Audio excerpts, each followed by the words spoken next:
Le projet de transfert des eaux sud-nord n'a pas seulement forcé près d'un demi-million de personnes à se reloger, il a également permis de découvrir près d'1 million d'objets historiques. Aujourd'hui, dans notre série spéciale Une soif de connaissances, voyons comment sont préservées ces reliques historiques dans la province du Henan.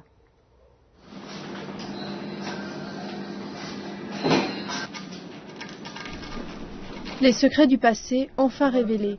Durant 10 ans, les archéologues ont entrepris une course contre la montre pour sauver les artefacts trouvés durant la construction du projet de transfert d'eau sud-nord. La restauration et la recherche pourraient demander 10 ans de plus. L'archéologue Wang Wei étudie ces ustensiles de bronze depuis qu'ils ont été excavés il y a 2 ans. Il pense qu'ils appartenaient à un ancien État nommé Ar à la fin de la dynastie des Zhou il y a près de 3000 ans. Le projet de transfert des eaux a ouvert une voie à l'exploration de reliques historiques.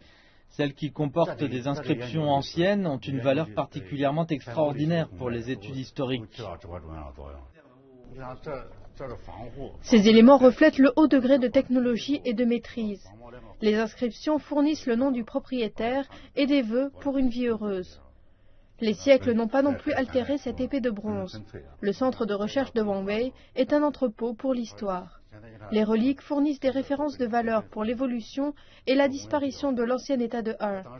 Tous viennent du site de Xiaxiangpu, près du site de construction de Nanyang. C'est là que les tombes anciennes ont été trouvées. Elles sont à présent enfouies sous le tunnel de transfert des eaux. Ces trésors auraient pu être perdus pour toujours. La construction a été interrompue lorsque les tombes ont été trouvées grâce à la politique du gouvernement.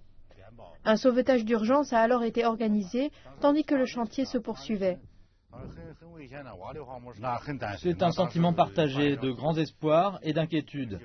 Les reliques pouvaient être une trouvaille incroyable, mais si elles n'étaient pas immédiatement sauvées et correctement protégées, elles auraient pu être trop endommagées. Le gouvernement a alloué 1 milliard de yuans, soit environ 150 millions de dollars, pour la protection des reliques sur le chantier du projet. Ces reliques sont conservées dans les centres de recherche et les musées locaux, car il n'y a pas de musée propre au projet de transfert des eaux pour les accueillir toutes.